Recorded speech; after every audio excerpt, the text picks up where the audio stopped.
Students, this is your maths lecture of the 7th standard. If I ask you, what is this? You will say, ma'am, this is a line. And this one, this is also line. And this is also line.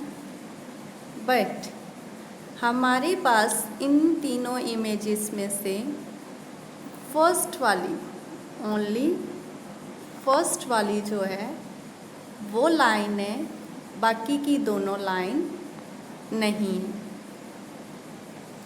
अब आप कहेंगे कि ma'am क्यों? Line की definition होती है collection of points, तो हमारे पास इन तीनों इमेजेस में से कलेक्शन ऑफ पॉइंट तो आ ही रहा है। तो आज हम इसको डिटेल में पढ़ेंगे। आपके जो मैथ्स है उसका chapter number 6 lines and angles on page number 84। इस चैप्टर में हम एक्चुअल में लाइन क्या है और बाकी की दो इमेजेस को क्या कहते हैं इसके बारे में पढ़ेंगे। देखते हैं। Line is a collection of point. तो आप कहेंगे कि मैम पीछे यही तो बात हो रही थी। बिल्कुल, लेकिन अगर हम ज्योमेट्री की लैंग्वेज की बात करें तो हमारे पास जो है पॉइंट की डेफिनेशन, जो हमारी लाइन की डेफिनेशन है वो क्या बनती है? Line is a collection of points going endlessly in the both direction. अगर हमारे जो पॉइंट्स हैं, मैंने सपोज ये पॉइंट लगा दिए, एंडलेसली कहीं ख़त्म नहीं होंगे, दोनों डायरेक्शन को, इस डायरेक्शन को भी बढ़ते जाएं और इस डायरेक्शन को भी बढ़ते जाएं, तब हम कहेंगे कि ये हमारे पास लाइन है। जैसे कि आपको नीचे दिखाई दे रहा होगा, यहाँ पर दोनों एंड्स पे एरो लगाए गए हैं। इन एरोज़ का क्या मतलब है? इन एरोज़ का मतलब है कि ये जो लाइन है राइट एंड लेफ़्ट दोनों डायरेक्शन में इंक्रीज़ हो रही है। तो अगर दोनों एंडलेसली जो पॉइंट्स हैं वो बढ़ते जाएंगे तो हमारे पास ये क्या होगी? लाइन होगी। तो अब हम लाइन को रिप्रेजेंट किस तरह से करते हैं?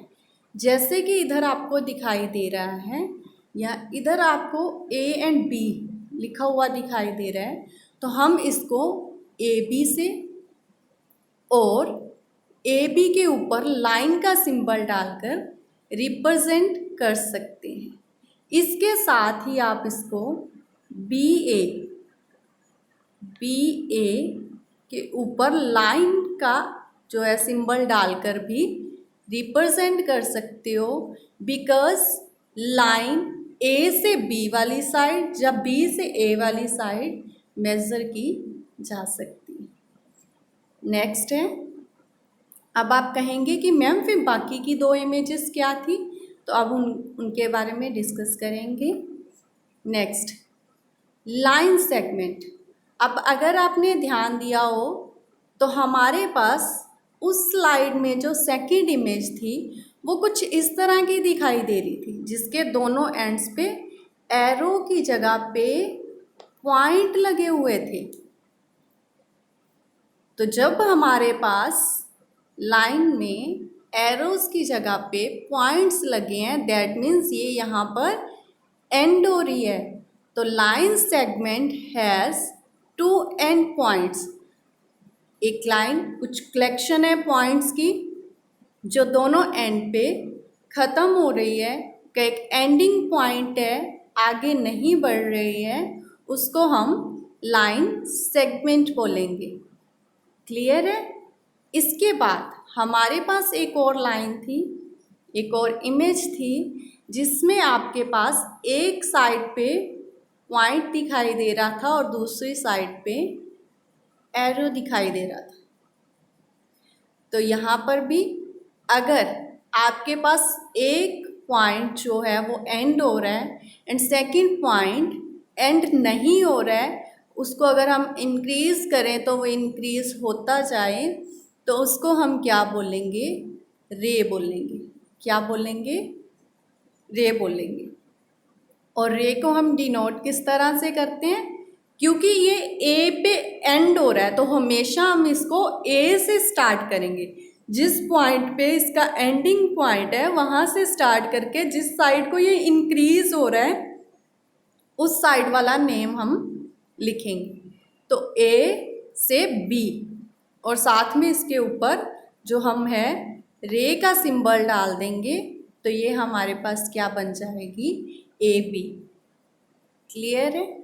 अब आपको डिफरेंस पता चल गया कि हमारे पास जो हमारी फर्स्ट स्लाइड थी उसमें जो 3 इमेजेस थी, उसमें से जो फर्स्ट वाली इमेज है इसको हम लाइन बोलेंगे, सेकंड वाली को हम रे बोलेंगे बिकॉज ये एक साइड से एंड हो रही है और दूसरी साइड से बढ़ते ही जा रही है, एंड थर्ड वाली दोनों साइड से एंड हो रही है, तो इसलिए ये हमारी होगी लाइन सेगमेंट। तो अब नेक्स्ट बेटा आप लोगों के लिए एक एक्टिविटी है, आपका एक होमवर्क है। आपको क्या करना है? जस्ट इस एक्टिविटी को करना है। क्या एक्टिविटी है?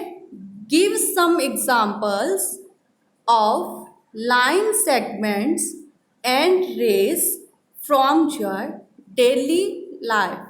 आपको अपनी डेली लाइफ में से कुछ ऐसे एग्जाम्पल्स लेनी है जो लाइन सेगमेंट को रिप्रेजेंट कर रही हूँ और कुछ ऐसी जो रे को रिप्रेजेंट कर रही हूँ। मैंने कुछ एग्जाम्पल नीचे दी हैं, उनको देखते हैं। मेरे पास यहाँ पर आपको ये इमेज दिखाई दे रही है, ये क्या है? ट्यूबलाइट। और ये दोनों एंड से एंड हो रही है, इसकी दोनों साइड्स जो हैं वो क्या है? एंड हो रही हैं, बढ़ती नहीं जा रही हैं। तो ये हमारे पास क्या है? ये हमारे पास है लाइन सेगमेंट। एंड सेकंड है, सेकंड में क्या है? मुझे एक स्केल दिया हुआ है, ये भी दोनों साइड से एंड हो रहा है एक पर्टिकुलर पॉइंट पर जाकर, तो ये भी मेरे पास क्या आ जाएगा? Line segment. इसी तरह से इस इमेज में आप देख रहे हैं सन के पास से इस साइड को ये रे निकल कर आ रही है, ये निकल रही है, तो ये क्या है? इस तरह से आगे बढ़ती जा रही है, लेकिन इनका एक एंडिंग पॉइंट है जहाँ से ये स्टार्ट हो रही है ना, वहाँ पे उससे पीछे तो नहीं जा सकती। अब सन से आ रही हैं तो सन के पीछे कहाँ जाएंगी, है ना? तो ये क्या है? सन से अर्थ की ओर आ रही है, तो ये हमारी क्या है? रे होगी। एक साइड से उसका फिक्स पॉइंट है और दूसरी साइड से वो क्या करती है? मूव करती जा रही है, बढ़ती जा रही है, बढ़ती जा रही है। इसी तरह आपको स्टार दिखाई दे रहा होगा, तो यहाँ पर भी क्या है? इनकी लाइट देखिए यहाँ से इस ओर मूव कर रही है, आगे मूव कर रही है डिफरेंट डायरेक्शन में, लेकिन उनका स्टार्टिंग पॉइंट सेम है ना? तो ये भी हमारे पास क्या होगी? रे की एग्जाम्पल होगी। इसी तरह आपकी डेली लाइफ में बहुत सारी रे की एग्जाम्पल आपको मिल जाएंगी। आपका यही होमवर्क है, आपको अपनी डेली लाइफ में अपने आसपास की थिंग्स को देखना है और उनको डिवाइड करना है कि कौन सी आपकी लाइन सेगमेंट है और कौन सी रे। क्लियर है? तो आप ये करेंगे एंड उसके बाद अब हम बात करेंगे कि जब हमारे पास दो लाइंस मीट कर जाएं, दो लाइंस मीट कर जाएं जब हमारे पास, तो हमारे पास क्या बनता है? एक एंगल बन जाता है। जब हमारे पास दो लाइंस मीट करी तो एक एंगल बन जाता है, ठीक है? या फिर दो लाइंस जब एक दूसरे को कट करें तो हमारे पास एंगल बन जाएंगे। क्लियर है? जब भी दो लाइंस एक दूसरे को कट करेंगी तो हमारे पास क्या बन जाएगा, एंगल बन जाएंगे। एंगल्स के बारे में और पढ़ते हैं। Angles, angle is a form when lines or line segments meet और intersect, जब तो वो दोनों मीट करें या फिर एक दूसरे को कट करें, इंटरसेक्ट करें, तो हमारे पास क्या बनेंगे, एंगल्स बनेंगे। तो यहाँ पर आपको फर्स्ट इमेज जो दिखाई दे रही है उसमें आपके पास टू लाइंस एक दूसरे को कट कर रही हैं और हमारे पास जो एंगल बन रहा है हम उसको किस तरह से डिनोट करेंगे, किस तरह से लिखेंगे। तो आपको लिखते टाइम हर बार ध्यान देना है कि जहाँ पर जिस पॉइंट पर ये एंगल बन रहा है, दोनों लाइंस मीट कर रही हैं, आपको उसको हमेशा सेंटर में रखना है और जो साइड्स, दोनों साइड्स पे जो आपने अल्फ़ाबेट्स जो भी नेम दिए हैं इसको, वो आप बाहर लिखेंगे। जैसे कि मैंने लिखा ए से बी, बी से सी, तो मैंने लिख दिया एंगल ए बी सी। और क्या लिख सकते हैं, हमने सिर्फ कंडीशन ये दी है कि बी सेंटर में होना चाहिए। हमने कंडीशन दी कि बी सेंटर में होना चाहिए बिकॉज एंगल बी पे बन रहा है, तो इसलिए हमारे पास जो एंगल है हम इसको सी बी ए भी लिख सकते हैं। स्टूडेंट्स, मैंने देखा है कि बहुत सारे स्टूडेंट्स को प्रॉब्लम आती है। कुछ चीज़ें हैं जो मैं आपके साथ डिस्कस करना चाहूँगी एंगल के बारे में। कई बार स्टूडेंट क्या कह देते हैं कि इस तरह से बना है तो ma'am yes this is a angle, लेकिन अगर ये बन गया तो ये एंगल नहीं है। नहीं, ये आपकी गलतफहमियां हैं, इनको दूर कर लीजिए। एंगल का मतलब क्या है, जब भी दो लाइंस एक दूसरे को मीट करेंगी, मैंने ये लाइन बनाई और इधर से ये लाइन बनाई, एक दूसरे को मीट करेगी तो ये एंगल बन गया है। जब भी दो लाइंस एक दूसरे को कट करेंगी तो वो हमारे पास एंगल बन जाएगा।